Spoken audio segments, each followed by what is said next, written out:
Hi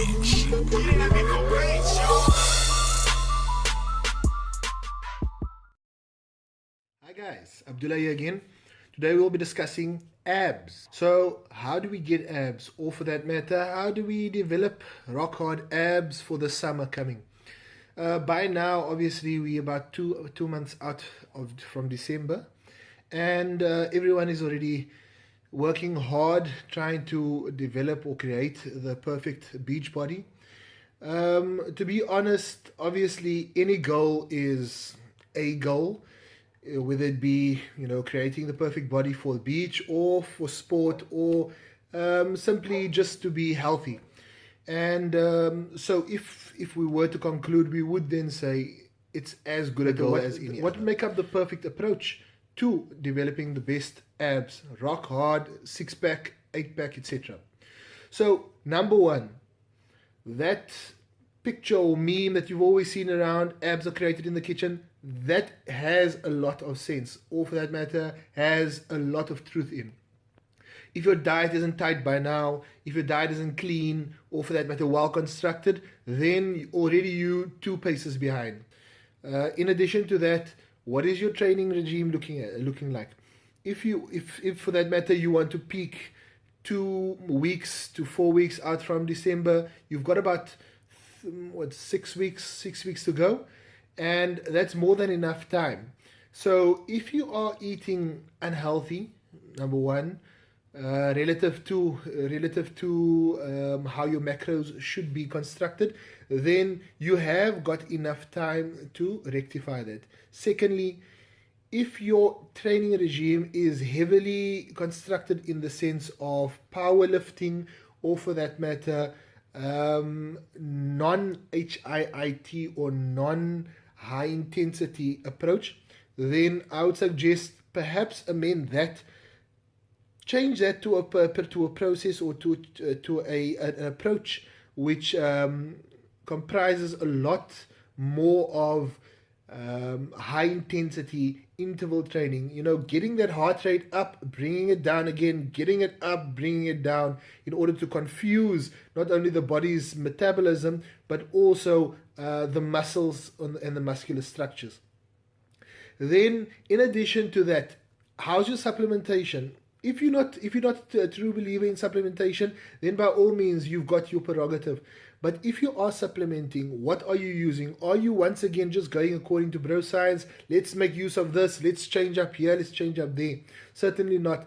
If you are looking to also make use of a fat burner, make sure that you do not have any other health associated conditions which are sensitive to stimulants. Stimulants in the sense, are you able to use high caffeinated products, the equivalents of your pre-workouts, etc. If you are very sensitive to those type of supplements, then I would suggest perhaps just shy away from those, because obviously it is going to affect you much more than what it does for those who are not affected by it.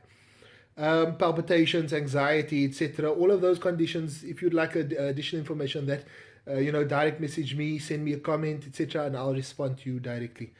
Coming back to the diet, how's your macros structured? Certainly you want to have much less carbs.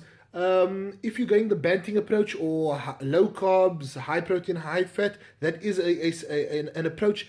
I would suggest, however, if you are used to a specific way of cutting, let's call it ripping, and it has worked for you in the past, then stick to it. Don't change that. Don't change that which has already worked. Don't recreate the wheel. Stick to that which has worked, and obviously go from there. Tweak it here and there, tweak it here and there. So your diet is essential. If you do not get your diet correct at this point in time, then you're going to miss your goal, or for that matter, your deadline relative to your goal. Coming to your training, whatever it is that you are, whatever your regime is for training, I would suggest mixing it up, focusing more on incorporating multiple, or rather, let's put it this way, focusing on more than one muscle group per workout. If you are doing back, incorporate a bit of arms. If you're doing chest, once again, triceps. If you are doing legs, perhaps abs and a bit of cardio at the end. Certainly just try and mix it up so that you are incorporating more than one muscle group at a high intensity level, that being bringing your heart rate up, bringing it down, in order to get as much sweating throughout your training session. Then to end this off well, the abs itself, a lot of people say if you create a perfect balance between your diet and your training, then there's no real need to be doing a lot of crunches, a lot of planks, a lot of side. I would suggest that that is bullshit, because you still have to concentrate on the isolation of the muscle. If you want a well-defined abdominal presentation, then you need to focus on the muscle. You need to focus on the group of muscles rather in the region. So yes, you've got your diet tight. Yes, you've got your training tight. Yes, you've got your supplementation tight. Now would be the time to focus on the abdominal muscles, on the abs. Focus on your crunches. Focus on variations of those crunches. Focus a lot more on planks in order to incorporate a holistic approach to that of the abdominal muscles and training of them, and also to tighten up the waist altogether. Don't forget also to do a lot of bridging in order to incorporate that muscles which are below, and also you can do some isolations relative to lower lats, which should also give that nice aesthetic approach when looking or streaming from your abdominals into the glutes and also up into the upper back. I hope this assists somewhat in terms of your approach to your abdominals, in terms of your abs, and I hope that this changes your mindset somewhat as to what a lot of people are saying. Just focus on doing this exercise, that exercise, that exercise.